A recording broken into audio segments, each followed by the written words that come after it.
This is VSiN, the sports betting network. The numbers told the story, they always do. It's one of those idiots who believe in analytics. This is a numbers game with Gil Alexander on VSiN. Good Monday morning to you. Don't know what happened to that first word. Good Monday morning to you. It is a numbers game at VSiN, the sports betting network, VSiN.com, Game Plus, iHeartRadio, YouTube TV, and of course, SiriusXM channel 158. Gil Alexander. Alongside me is the young, the talented, the weight loss juggernaut that is Kelly Bidlin. What an introduction. Thank you, Gil Thank you. Alexander. I appreciate it. You're welcome. Sorry about Survivor. Start there. Yeah. Your boy's out. See ya. Who did you think to pick, and then who did you end up picking? Bro, I don't know. You want to go to these mental gymnastics? We sat here Friday, and I was like, it's going to be Falcons. It's going to be Falcons. I'm 95% sure it's going to be Falcons. And then, I feel like I've caught heat about this on Twitter. Sorry things change from Friday to Saturday, right? But you have injury reports start going south. You got Drake London pops up. Yep. The Jets injury report starts looking worse. So Saturday I'm in full, I don't know what to do. Well, we didn't even know about Cousins at that point Friday morning. Exactly. Yeah. We were hearing about we knew Penix had been hurt, but we didn't know how bad it was going to be, we right? didn't. We had no idea. So it's Saturday I'm staring at it. I'm like, Drake London's popped up. I'm either getting injured Penix or Kirk Cousins going. So I decided to bail off the Falcons. And you went to Cincinnati Bengals. Oy. Honestly, the only thing that's that I'm upset about is for 2 straight weeks.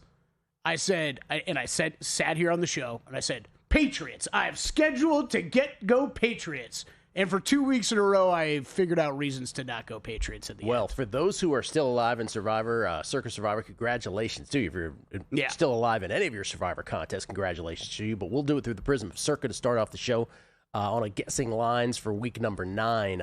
This was big. This was a big week in terms of eliminations. The Falcons, who are the second most selected team this week, really 1A behind the Colts, lose badly. And to the Miami Dolphins, and then the Bengals just snatched defeat from the jaws of victory against the previously winless Jets. And so, of the remaining entries that entered Week 8, 48.81% knocked out. And so now, as we look at the 6 years of Circa Survivor through 8 weeks, and we know we have one more game tonight, but tonight's game won't be of any consequence unless the Chiefs somehow get upset. 88.48% of all entries that began are toast, which now brings this year to the third most carnagey year, just eclipsing 2023. We'll never compete with 2022 and last year in terms of the eliminations percentage-wise up until this point. But we sneak into third place in terms of the biggest carnage. 2,157 of the remaining 18,718 entries remain. That's it. However, looked at differently, 2,157 entries still remains much more than actually entered the very first year of Survivor, when this show was the only one hyping it up, back in the dark ages of Survivor. That is wild. Yeah, so 2,157 left, but each of those entries, the intrinsic value of each now, Kelly Bidlin, $8,677.79. Yeah. Sorry about that, man. Hey, man, it happens. It's never easy. It's never fun. No, it's not. Good on the people that had the Colts available, honestly. That was... And that's what it is, right? And the people who avoided the Cardinals the week that I had them had already used the Cardinals. Mm-hmm. You know, a lot. Here, by the way, in Grandissimo, two eliminations. So we are down to 13. One person has the Chiefs tonight. But we're down to 13 entries in Grandissimo, which is a $100,000 entry fee, of course. 9 still had the Colts available. So there you go. And the Bengals were completely avoided. Yeah, nobody even used them there. Completely avoided in Grandissimo. We'll get into all this. By the way, this is guessing lines. Pardon me. What's going on? Good. Guessing lines for week number 9 in the National Football League. And for those who say, oh, how do we go through this guessing lines experience? Well, once again, last week, 3-1 on the guessing lines instincts. You know, I'll say it every week. It was 2-0 the week before, right? 3-1 again. What did guessing lines produce last week? An instinct on the Chargers, where they won easily Thursday night. An instinct on the Packers, who won easily in the end last night. an instinct on the Broncos. All I did was take Cowboys incoming all week long, it felt like. And the only one we got wrong on guessing lines last week, the bet wasn't made during guessing lines, but it still counts as a guessing lines play. It just wasn't available because Houston hadn't played yet, was the Niners, who got destroyed in a manner that was reminiscent for a long time of the Raiders' performance against the Chiefs last week, which we'll get into all of that. But anyway, the point of this exercise, I don't know the lines. I will guess them. Kelly will tell me what they are. The point of this whole exercise, and hopefully you're playing along yourself, is to extract value. And often the first instinct is the best one, because then the rest of the week, we convince ourselves to do other stupid things. Like for me and millions, adding the Falcons as a play, for instance. Right? Yeah. Or on the Megapod, adding the Falcons as a play, because lines had already moved by that point, or you just convince yourself of other things. So, 5-0 millions week for me. This is bang. Look at you. You know what the last 3 weeks are? 5-0, 4-1, 4-1. I still. Do you remember what I said last week though? I wasn't. It was. Is that is that part of a quarterly? Yeah, but the week before that started the quarter 1 and 4. I am still. We are 8 weeks through the season. I have not had a 3-2 or 2-3 millions week. Isn't that incredible? I know of someone in the top 20 who has not had a 5-0. That's pretty tough too. Yeah, has not had a 5-0, and is just sort of living in the middle. You're doing the opposite. You're living on the ends. I'm living on the ends, and it's like exactly 500 too. That's the most comical part. You know, my whole season is colored by my 0-5 from week 1, and I'll never be able to catch up to it. That's what I've got ugly weeks too. Yeah. By the way, the most selected Circa picks, the Bears were number 1, the Steelers were number 2, Niners were number 5, Bucks and Bills wedged in there. Man, I did not get the Steelers love. Both in millions. I mean, me and you were both on the Packers, so I mean, easy to say now. But like the Steelers love not only in millions. I didn't even see this, but then they got steam before the game too. That was down to 2.5 a couple places. I had it on more on the Packers that game. Let's do a Thursday night game for guessing lines. Week number 9 in the National Football League. Hit it.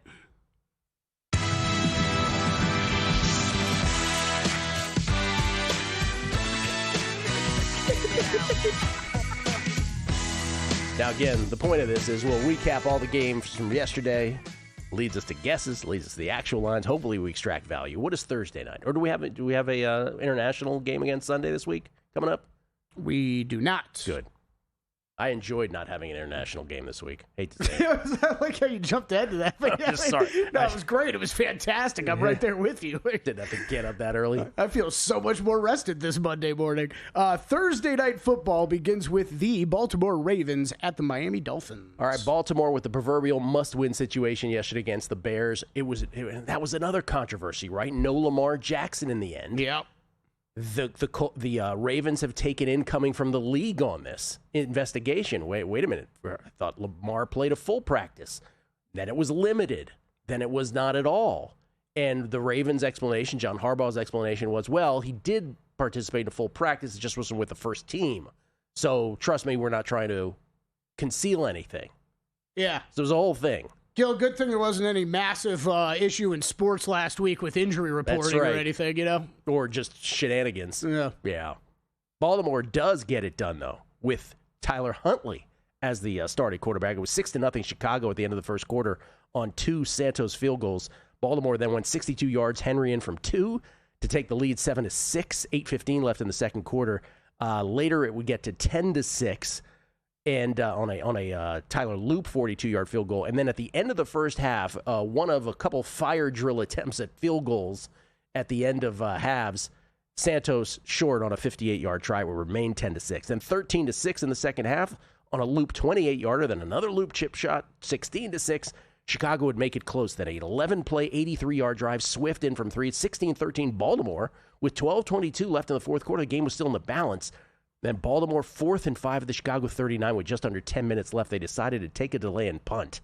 Did you have a problem with that? I kind of noted it. I'm like, okay. 4th and 5 at the Chicago 39 up 3. Yeah, a little bit, yes. I was like, okay, we're punting. Chicago, though, it worked out, pinned at the 4, then the 2-yard line after a delay. Anyway, 2nd and 10 at the 4. Caleb picked by Nate Wiggins, who jumped the route beautifully. Baltimore set up at the Chicago 9, second play. Huntley to Charlie Kolar from 10 out wide open, 23-13 with 8:13 left.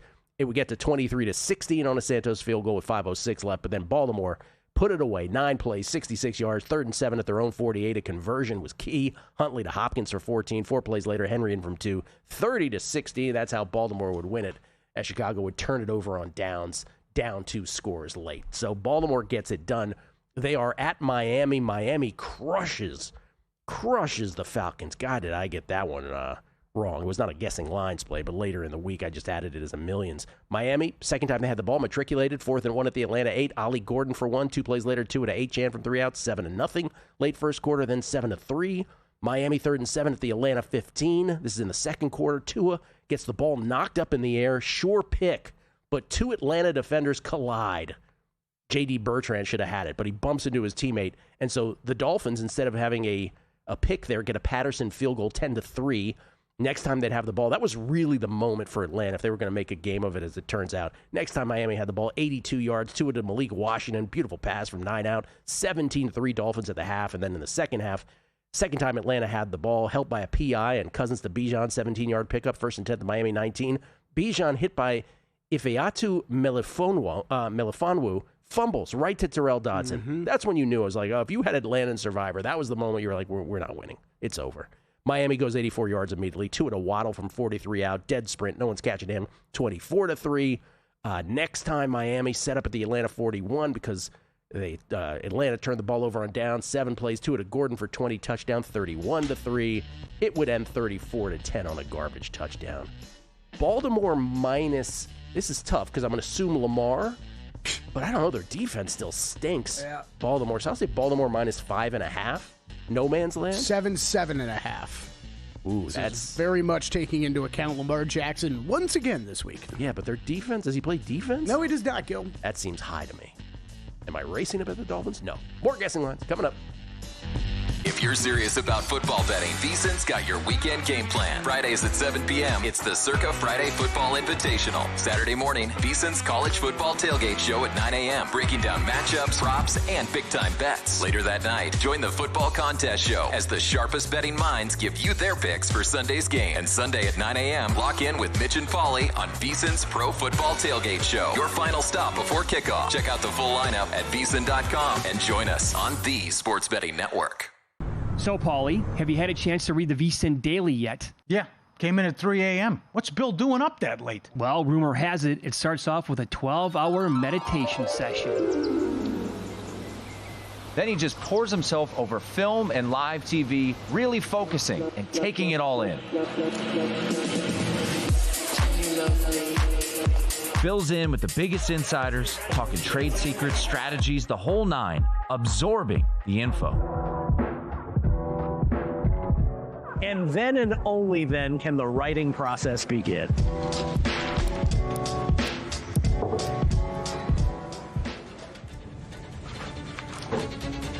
In Las Vegas, Bill's late night becomes your early morning. Wake up to the very latest betting insights in your inbox with the VSiN Daily.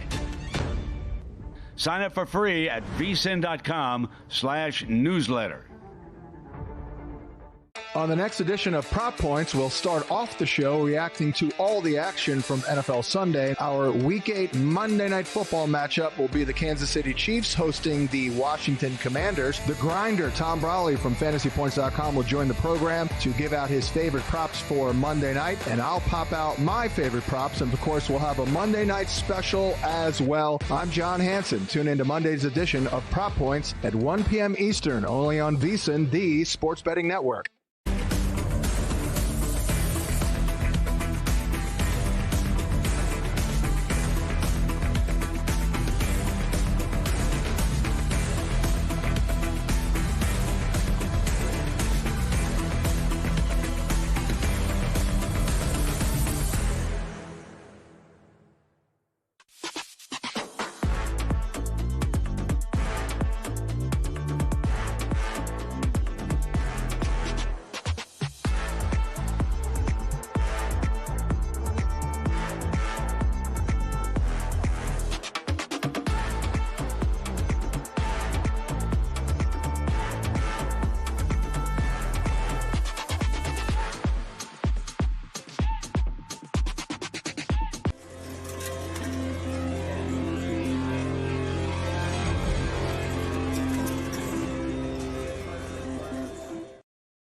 A numbers game on VSiN, the sports betting network. First Bet is the official racing partner of VSiN, and they're thrilled to bring an exclusive offer to bet the Breeders' Cup World Championships.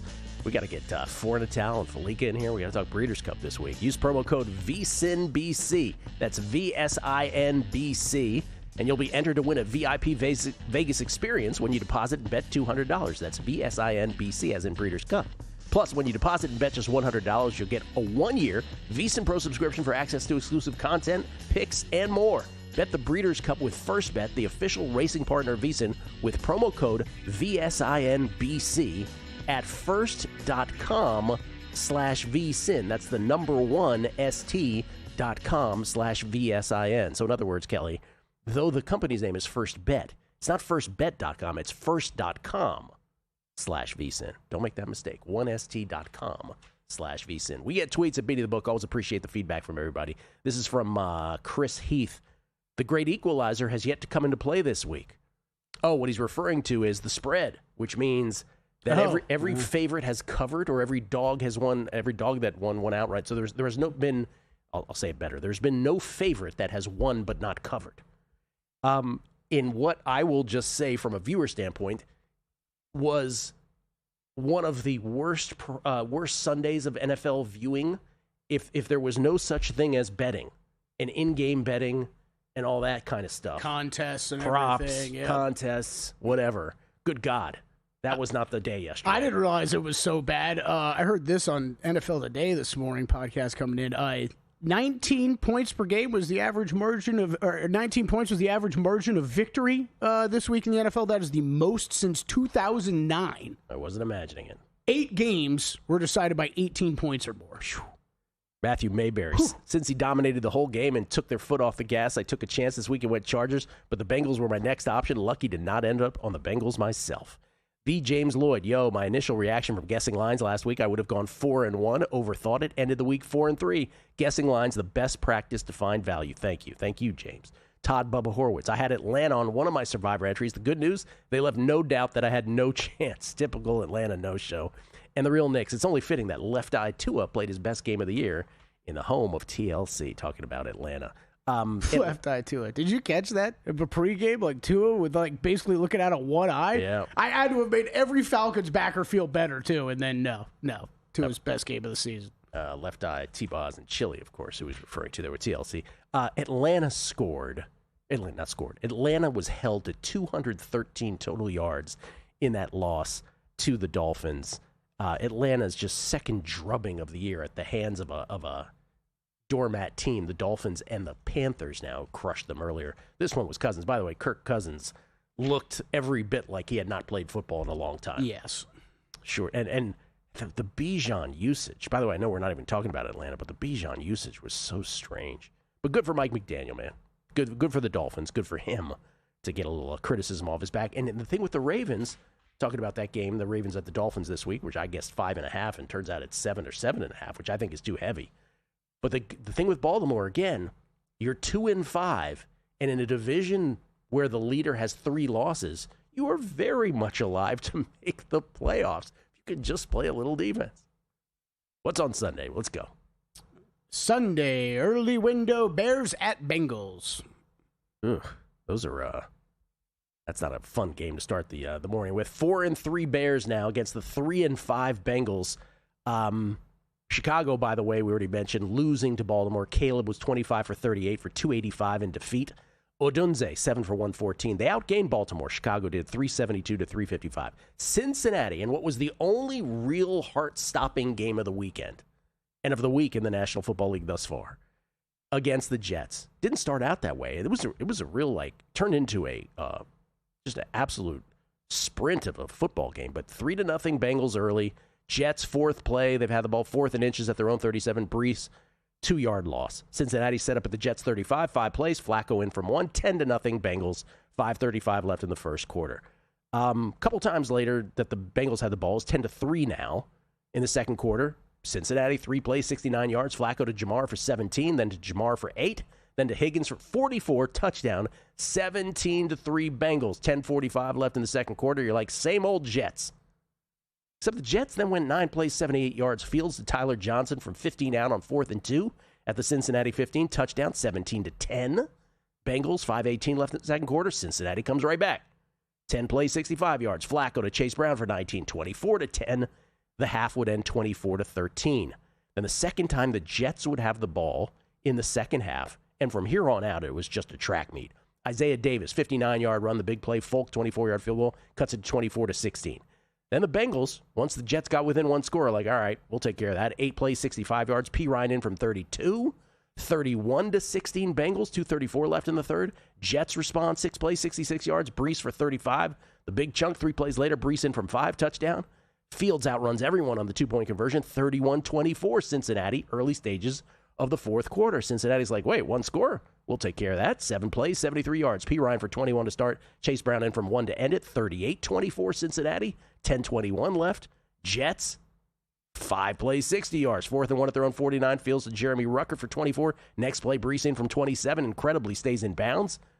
And Aaron Glenn, Kelly, says, let's go for 2. Down 38-30, a little more than halfway left in the fourth quarter. Fields to Isaiah Davis, converts. Did you hear the broadcast? Barely. 38-32 Cincinnati, 7:52 left. They were befuddled, weren't they? Yes. Not even like the conversation about like, well, like, you know, this has been a thing recently, like in the NFL. Nothing. They were like, what are they doing? Like, it's 14. Like, you got to make it 2 touchdowns. Like what is going on? Like they were brand new to the sport. Yeah, and then like 3 minutes later, I don't know who got brought in, but someone got brought in to finally explain the thing. That's so unacceptable. I thought it was too. The 2-point conversion, I'm still a little like, we sure that was in? 38-32, and then the Jets finally get a Cincinnati 3 and out. So the Jets from their own 42 with 6:50 left. Fields to Arian Smith for 23 to start. 8 plays later, Brees to Mason Taylor on a halfback option where he double clutched it, and then Mason Taylor catches it facing the quarterback over the D-back's head who's facing him. It was awesome. Yeah. D-back, maybe try to get your head around so you can see what's going on. I love those plays, though. When it is the running back or wide receiver with the pass option, that ball is getting thrown 99.9% of the time. Like, it's my only chance. Like, it was such a terrible throw. It should have gone out of the back of the end zone. Yes, the running back's instinct is, well, this is my moment. I got it. It's my chance to throw it. 39-38 Jets with 1:54 left. Cincinnati gets it to 1st and 10 at their own 44. All they need is a field goal. Incomplete on first down. 1-yard gain on second down. Flacco under duress throws it away on third down, and 4th and 9 incomplete over the middle intended for Iosivas. Ball game. And the Jets win a football game. The last winless team gets their first win. Flacco was 21 of 34 for 223 in defeat. Jamar still filling up the box score with 12 catches for 91 yards. But the Bengals gave up 502 total yards to the Jets. That can't be right. Check the box score. Did I write that down wrong? 502 total yards. And half of them on the ground. Chicago at Cincinnati. All right, I'm going to split the difference between the pick'em and the 3. I'll say Cincinnati minus 1.5. You are on the other side. Chicago won 1.5 right now. Oh, wow. And your total has skyrocketed up to 53 this morning. I was going to say, what's the total on this game? Nobody's stopping anybody. Bengals are back to basically just being, I mean, they've shown enough on offense to be like, hey, you're a dead over team. So, yeah, it's... what did it open as? You said it got up to 53. I think like 50. Hold on one sec. Wow. Yeah, we got 53s on the board. 51-ish is where we opened. Bears by 1.5? Okay, sure. Again, just like the first one, which I think is off. I don't have the conviction to immediately bet it, though. Yeah, I don't even know about a teaser leg for me this week on the Bengals either. Let's do this one right here. It's a high total, weird things. What's this one? All right, still early window. Vikings at the Lions. 3-4 Vikings, 5-2 Lions. Both were, the Lions were idle this week. Minnesota played the Chargers on Thursday night, did not look good with Carson Wentz. This is going to be J.J. McCarthy, though. They've already announced. KOC saying this is J.J. McCarthy week. Not that should matter. By the way, Wentz was 15 of 27 for 144 Thursday night against the Chargers. Got sacked 5 times, and they were outgained by the Chargers 419 to 164. 39-04 to 20-56 in time of possession. They were just destroyed. Do we have that official, or is it the mini hedge still, as long as he's healthy? I heard official. Okay. I heard official. Maybe I expected to start barring any setbacks. There you go. Expected to start barring any setbacks. So they leave themselves that mini hedge. Sounds official, but you know what they yeah, exactly. Yeah. I split the difference between the 7 and the 10 here. I said Detroit minus 8.5. Yeah, you're about spot on. 8.5. It looks like books are trying to get out of teaser range on this because I completely understand that. 8.5 to 9.5 most places. 8.5 over at DraftKings. Makes sense to me. Do I really want to bet the Bengals or the Dolphins based on those numbers? I do not. I really don't. I already jammed Lions in one teaser. That is one of the teaser legs of the year to me. If that comes down a little bit, 8.5 at DraftKings. We've kind of found value, or at least I think I have already, but yet don't love betting them. Haven't bet them. We'll see if we can get both things to happen. Guessing Lines, Week 9, National Football League, coming back on a numbers game. Got a good thing coming. Just wait and see. It's a good.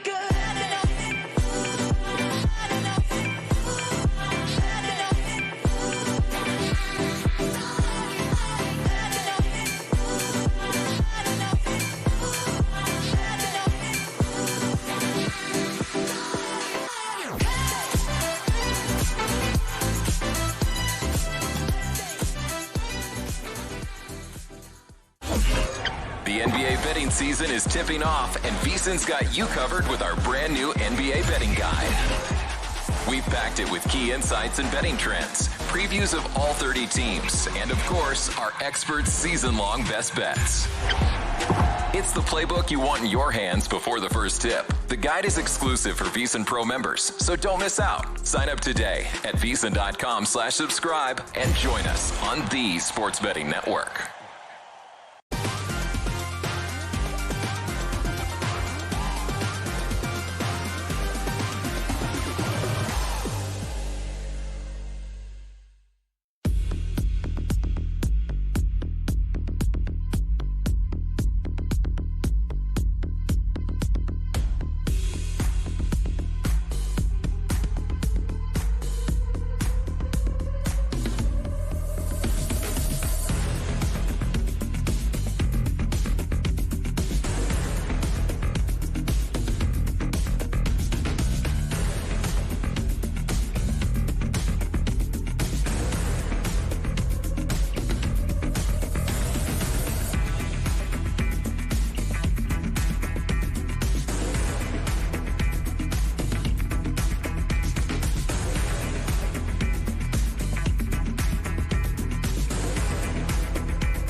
This is VSiN, the Sports Betting Network.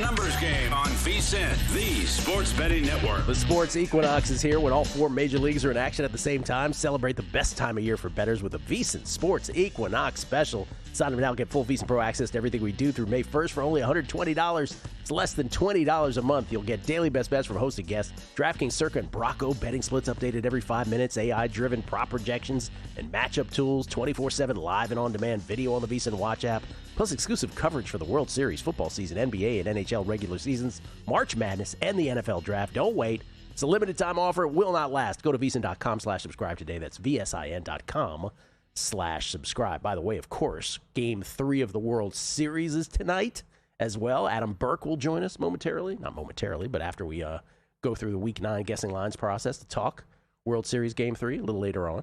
Let's go Dodgers. You were mentioning that they took the ping pong table and then the Xbox out of the Ravens locker room. I didn't catch this on Sunday, but yes, apparently the Ravens have had enough, as at least one professional franchise in sports does every single year. Gil, you must remove the ping pong tables from the locker room. Can't have that kind of distraction. That was done in Baltimore. They got rid of the video games too, and obviously you see the results on the field. We get sweets at Betty the Book. Andy V.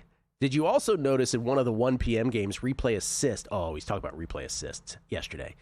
Did you notice that the 1 p.m. games, I think he's East Coast, maybe he means the early games, replay assist picked up a flag? Wasn't the NFL adamant that it cannot interfere with penalties just 2 weeks ago with the Lions-Chiefs debacle? Well, Andy V., I just want to shout out Chris Collinsworth for finally, is it Terry McCauley who does there? I can't never remember who the officiating. I believe so. Who finally took him to task and pinned him down. What's the replay assist story? He did this in the closing stages, or right after, I should say, the Packers-Steelers game last night, because in that game alone, we had a situation where there was a movement of a Steelers offensive lineman that didn't get called. Yeah. And then, but then subsequent to that, there was a Packers defensive lineman who completely went offside. One of the most absurd non-calls I've ever seen. But I love all the Steelers people are like, oh my God, I can't believe that. Did you just see your offensive lineman move 3 seconds early? You didn't say anything about that. Anyway, he jumps off sides. There's no flag. And then they congregate. And for a moment there, it looked like replay assist was going to make them throw a flag after the fact. Thank God they didn't, because I'd have lost my mind. And then later in the game, and we'll get to the Packers game, later in the game, there's a touchdown by the Steelers late, had no consequence to anything in terms of the outcome. But it's a 1-2-3. It was a ball that was caught in the end zone, and 3 steps came down, and then the ball was knocked down. A catch was not completed, but it was ruled a touchdown by replay assist. And because initially it was ruled not a catch. And the explanation given to us was, anything that is obvious or can be determined almost instantaneously, replay assist can come down and adjudicate. It's ridiculous. It's another one of those. First of all, you're right. Good job, Chris Collinsworth. I actually ended up, I was ready to turn that game off and go to bed, start getting ready to go to bed. I actually watched that longer because Collinsworth was grilling him about the questions. It was good. And he did get an admission. That this is a work in progress. Yeah. That's all I wanted. I was like, just admit that you're just making it up week after week. It's an evolving thing. Unfortunately, none of it surprises me anymore, Gil, but the past couple years, the evolution of what a catch is in the end zone versus what a catch is in the field of play, it's become a little difficult because it's almost like the instantaneous, right? The way they explained it on the broadcast, I don't necessarily have a problem with for what they've treated it the past several years now, but if you see that at the 40-yard line, it's not a catch because the ball's going to get smacked out afterwards. But it's 1, 2, 3. He got 3 steps in, fine. Doesn't matter what happened after that. He's holding on to the ball, got 3 steps down. We're calling it a touchdown. And because it's in the end zone. I don't think I knew that necessarily. Because you didn't complete the catch. I guess it's only the ground where you have to complete the catch, but apparently upright you don't have to complete the catch. Yes. And then there was a play in the Denver game where, again, thank God that one was explained, where it's like, okay, the third step didn't come into play. Because if the third step had come into play, What I thought we were seeing was a heel toe out of bounds was going to be ruled a touchdown, and we had just established the week before that a toe heel out of bounds was not a touchdown, but it turns out that step didn't matter. Yeah. So thank God for that. But I'm just saying, it's like we've watched a million football games, all of us, and the rules are just they're like an egg on a plate, man. That's not the right analogy. It's just it's a moving target with some of these things. And once you think you know, you don't really know. It just feels like like you're talking about the going down to the ground. It's like it's the process of the catch, right? The process of the catch rules like are slightly different in timing wise, different in the end zone than they are in the rest of the field of play. John Massey, it was the incredulous nature of the commentary too during the Jets game. You only do that, meaning go for 2 down 8. Dude, if you have a chance to win, unquote. They're going for 2 to increase their percentage of winning, literally, he says. Tim Bowers. Gil, last week I tweeted about Survivor PTSD and cheering against those picking the Bengals. Well, let me introduce you to Survivor Karma, as all but one of my entries were on Atlanta. Oops. I'm looking for T-shirts. Derek Stevens, you ain't selling T-shirts. Like, I got the Bengals knocked me out of Survivor again, and all I got was this crappy T-shirt. You know, like this is like 3 years in a row for me, I think, by the same team. James NTU 89. I fade both Atlanta and Cincy this weekend. Just bragging. I'm a happy camper. Bet in the woods. My first year in Survivor. Had 3 of 4 left week 8. I woke up this morning wondering which pick I was going to take week 9, then realized the Falcons stole my remaining entries. Is it normal for me to have so much hate in my heart for the Falcons? Please advise. Yeah, it's normal. I think it's normal. Mm-hmm. And then Mark Maynor with, because you came back, Mark, I got to read it. This is one of the worst tweets I've ever gotten. Preemptive Gills Drake May hate rant. You hate May because your beloved taco holders passed on him. Oh, God. Yeah, that's it. But it's now clear there are 3 tiers of quarterbacks. May, Mahomes, and everyone else who needs a quarterback as good. Someday the Woofed could have a chance to draft a May. You got to stop it, man. 3 tiers? Yeah, I don't know. He said Mahomes, May, and everyone else. Whoa, wait. Three tiers? Did he list Mahomes or May I first? think he gave May his own tier. That's what I was trying to figure out. All right. Vey. Stop it already with this. Again, nothing against the kid, but here are the teams they've beaten. You ready? Again, the New England Patriots. Competition matters, people. They've lost to the Raiders and the Steelers. They've beaten the Dolphins, Panthers, Bills. We'll allow that one. Saints, Titans, and Browns. Everybody relax. It is incredible. Especially you, Scott Hansen. By the way, the everything May does is a cataclysmic event for Scott Hansen. Incredible. It's wild. It's wild. Shout out to Matt Yoder over at Awful Announcing, who I just Googled and has written up a full detailed story on every NFL team that has removed or put back in ping pong tables over, I think, the past 5 years, and it is a long list of teams. Someone needs to do a deep dive on what the results were the following weeks after removal of the ping pong table. Well, and some added though, Kill, because some, their player, but like Mayo came in apparently in New England and was like, hey, we got to change the rough Belichick times around here. Let's have some fun. We'll put some ping pong tables in. What's next? And then that doesn't work. All right, early window, Panthers at Packers. Packers going to take too long. What's the next one after that? Chargers at Titans. All right, let's do that one. Chargers beat the Vikings, as we mentioned on Thursday night. Justin Herbert, 18 of 25 for 227. Kamani Vidal, 23 carries for 117 and a touch. They outgained Minnesota, as we mentioned, 419 to 164. Just crushed them. And then Tennessee yesterday. Tennessee falls to 1-7. They lose to the Colts. Colts was the easy peasy Survivor play, and it was as easy as advertised. Colts led it 3-0. Next time they got the ball, Colts, 8 plays, 73 yards. Taylor in from 18, 10-0, closing seconds of the first quarter. Then Tennessee, as they like to do, right? It kind of is competitive with them for like a quarter and a half. Pretty much every week, it feels like. 6 plays, 69 yards. Tyjae Spears, 41-yard run on 3rd and 6 at the Indianapolis 42. Leads the next play. Ward to Gunnar Helm from one out. 10-7 Colts with 11:14 left in the second quarter. But the Colts put an end to that real quick. 6 plays, 71 yards. Jones to Pittman from 21 out. Jones to Pittman from 21. Incredible catch, pinning to his body. 17-7 Colts halfway through the second quarter. Then Ward misses an open Iomanor deep. He does that. Sly, 58-yard try at the end of the half, wide right. So it's 17-3 at halftime. Tennessee, first time they get the ball in the third quarter. 4th and 3 at the Indianapolis 42. They punt. Can we just talk about that for a second? You're down 14. No, excuse me, you're down 10. 4th and 3 at the Colts 42. Early third quarter, you punt. Yeah. Come on, man. You're the Titans. What are you being so cautious about? You're down 10. Then Indianapolis, one play, as if to say, that was the most stupid thing ever.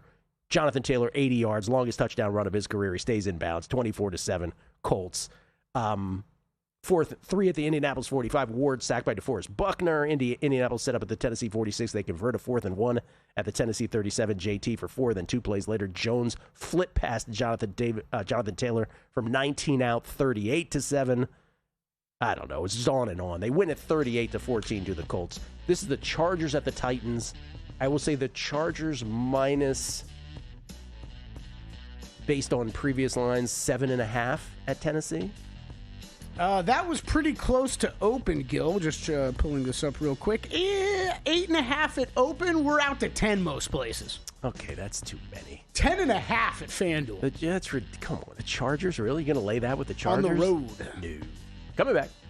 It's that rare time of year when all 4 major sports are in action, the sports equinox. To celebrate, VSiN is giving you full access to VSiN Pro all the way through May 1st for just $120. That's best bets sent to your inbox daily, betting guides for every sport, AI-driven prop projections and matchup tools, and every VSiN show live through the VSiN Watch app. Lock in the sports equinox special today at VSiN.com/subscribe and join us on the Sports Betting Network. Join the guru, John Hansen, at the intersection of prop betting and fantasy sports on Prop Points, only on VSiN. Lesson number 1, Patty's back. I still believe that Caleb Williams is not any good. And, other than Rome Odunze, I don't trust anyone that can't run the ball. John and his guests will help you find the connection between the two and give you his expert advice on how to capitalize when a number is too good to pass up. Prop Points, weekdays at 1 p.m. Eastern on VSiN.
Numbers Game on VSiN, the sports betting network. Back on a Numbers Game, live from Circa Resort Casino, downtown Las Vegas. Gil Alexander. That right there is Kelly Bidlett, everybody. Producer number 9. So much more than a producer.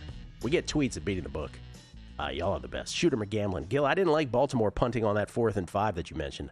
I also think that was a boneheaded challenge by Harbaugh on the forward progress fumble. I think John may be losing his fastball. Oh, you know what? I caught that like halfway through. I was a little confused on that fumble, too. I'm trying to think if I even remember it. I literally picked it up at the end, like the end of the replay. It is funny how losing, though, shines light on things that you wouldn't have noticed with the opposite in so many years. GV, by the way, Chrissy Andrews, my mishpucha, who always used to say famously, he's like, Bill Belichick's the best coach, John Harbaugh's the second best coach. Even he conceded earlier in the year. He's like, yeah, I don't know about John Harbaugh these days. It's not a good look this year. I mean, with everything, you can say injuries, but this team, even when they were there, the defense was terrible. Lamar didn't look all that great at the beginning of the year. Maybe he was dealing with a hamstring the entire time, but still. Shouldn't have cut Owen Wright last year and manipulated him. That's right. Sorry. King of the kneel down. Come on. New Jersey, New York. Kelly complaining about catches in the end zone versus catches at around the 40-yard line. My man, have I got a complaint for you about that Tuchus Bush and Giants Eagles. So the ball's ripped out before the whistle, but it's forward progress, but the ball's going forward. Good Lord. Okay, we'll get to that. What he's referring to is, and this is just yet another, there's no way the tush push lasts into next year. It's not. There's no chance it's getting voted back in. I don't even know if it's right, but it's not going to last. It's not going to. Well, the offsides, remember when the Eagles did it, was it 4 times in a row? They did it earlier this year? 4 times. That was the end of it. Yep. When they did that, it was the end of it. But yeah, and then there's the offsides, right? They move early. Not the offsides, but they move early, and then that never gets called. But now this one yesterday, Jalen Hurts completely gets the ball knocked out, but the whistle already blew. And so the Giants are just losing their minds over this. But so you can't lose, basically. Dude, I said it earlier when we brought this up, a couple weeks ago. Here's my problem, though, is it's still 2 separate issues. Officiating is not a tush-push issue. They just because they're having problems doing their job on this play doesn't mean there's anything wrong with the play. As I've said many times, they are coming up with all the wrong reasons to ban the tush-push. And the only reason that should be is defense players don't get to push their own players. That's all they need to say. I just don't even get, I've agreed with you on that. I don't even get, the argument's getting worse, though. It's just more blown calls are stacking up. It's a worse argument. Jason Stark, that touchdown catch mattered to some, talking about the Packers last one. Excuse me, the Steelers last one. He said, Rodgers over 1.5 touchdown passes. #cash it. D-Gen Southern Gent, you think you ate the Falcons, talking to Bet in the Woods, listener on listener hate. Try being a lifelong fan of them. At least you don't shudder when you see the numbers 28 and 3 side by side. And I don't know the contract implications, but how's Kirk Cousins even still on this roster? And then Scott New York Mess 16 pointing out Jim Nance. He goes, speaking of Jaden Daniels, did you hear Nance compare Knicks' numbers, wins, touchdowns, and yards to the number 1 and number 2 picks? Why throw Daniels in there when last year was awesome and he doesn't have the games played this year? Do better, Jim, he says. Kevin Norman, lost my remaining survivor on Bengals. The 2-point conversion throw to Davis to make it 38-32 was adamantly ruled incomplete by the ref on the goal line, but only had one camera angle. Thought we need conclusive evidence to overrule a call on the field. It wasn't there. Vomit emoji. And then Jetto, for sure crossed the plane too, Gil. That was definitely over the plane. That replay took a long time. Yeah. Judd O'Connor, Fields deciding to actually play football after the NBA gambling fallout. Launch the investigations. Everybody's got an angle. All right, what's next? Let's do it. Early window, Panthers at the Packers. The one we skipped. Okay, Panthers at Packers. The 4-4 Panthers. How's this team won 4 games?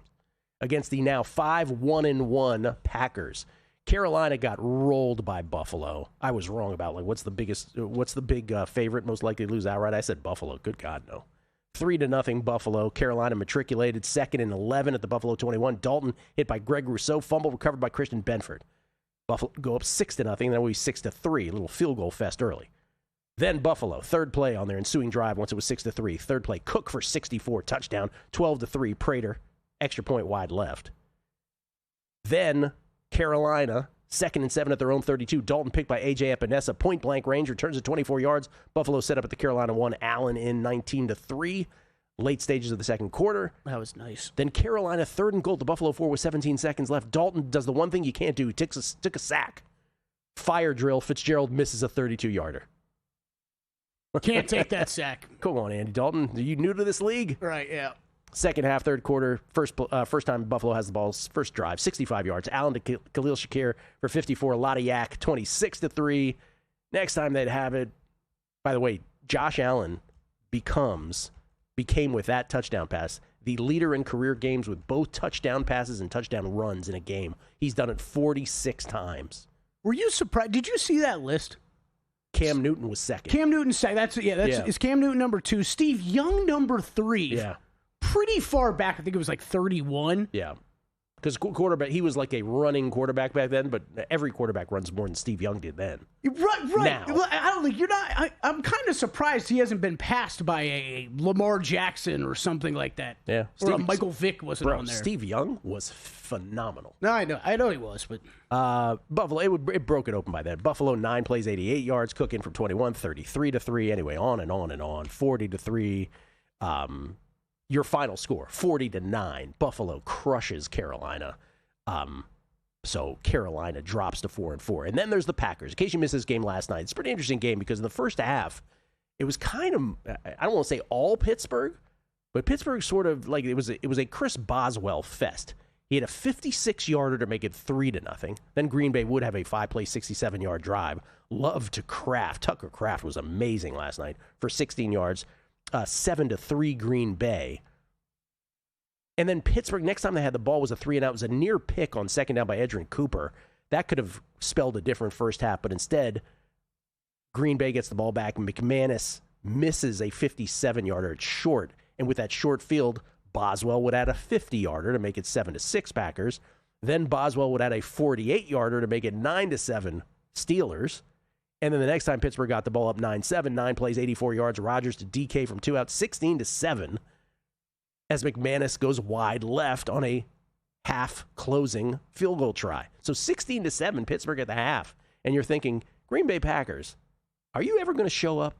Because, again, I was getting furious. After your first 2 games of the year where you look great against both Detroit and Washington, it's kind of been meh since, even in victory. And Jordan Love said, hey, you know that last pass I threw for a completion in the second quarter? Watch this. He ends up completing 20 consecutive passes at this point. First time Green Bay gets the ball. 3rd and 5 at their own 15. Love hit as he throws. Ball high up in the air. Total float job. Somehow Kraft comes down with it. And 59 yards later, he's at the Pittsburgh 26. 4th and 1 at the Pittsburgh 17. Love to Kraft for 7. 2 plays later, Love to Savion Williams for 7 out. 16-14 Pittsburgh. 8:48 left in the third quarter. Then Pittsburgh 1st and 10 at the Green Bay 38. Rodgers would fumble, or it would be fumble, would correctly be changed to an incomplete pass. Savvy play by Rodgers, where he just he knows he's toast. He knows the ball's sort of falling out, and he just throws it onto the ground because he thinks a running back should be there, and running back was. Crafty vet move right there, yep. You know what they said over there? How about a Boswell 56-yard field goal? Good God, this guy is great. Does not get the respect he deserves. As much as we talk about it, he's truly incredible. 19-14 Pittsburgh, 5:34 left, but Green Bay is just unstoppable now. 10 plays, 78 yards, Love to Watson for 33. On 3rd and 7 from the Pittsburgh 40, the big play. Another play where it was just sort of like a float job. This time he wasn't hit, and Love just casually. Love has that Camilo Doval countenance about him. Camilo Doval, former relief pitcher for the Giants, now with the Yankees. You're like, oh, I'm just gonna stroll up to the mound. I'm gonna throw it 100 miles per hour, that kind of thing. Love does not look fazed by anything. He's like, I'm just gonna float this downfield 40 yards. So that was the 33-yarder to Watson. Then 2 plays later, Jacob around the outside, in from 3 to Dobbs for 2 points, and all of a sudden it's 22-19 Green Bay. Early seconds of the fourth quarter, they look dead in the water in the first half. Micah then with a sack, so it's a Pittsburgh 3-and-out. Green Bay starts at the Pittsburgh 45 after a unsportsmanlike conduct. Now Pittsburgh starts to do very un-Steelers-like thing. They start to really lack discipline. There's an unsportsmanlike conduct. So Green Bay starts at the Pittsburgh 45. 3rd and 4 at the Pittsburgh 24. Love to Kraft to the house. 29-19 Green Bay, 10:57 left. Then DK Metcalf commits a stupid poking in the eye penalty.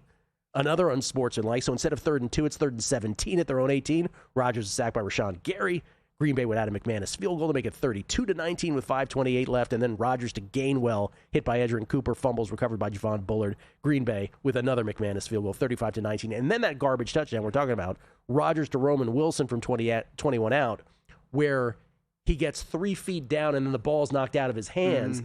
Did he really even complete the catch? Probably not, but we learned that if he gets 3 feet down, it's not about, as long as the ground's not involved, you don't have to complete the catch. Anyway, Green Bay wins it by the score of 35-25.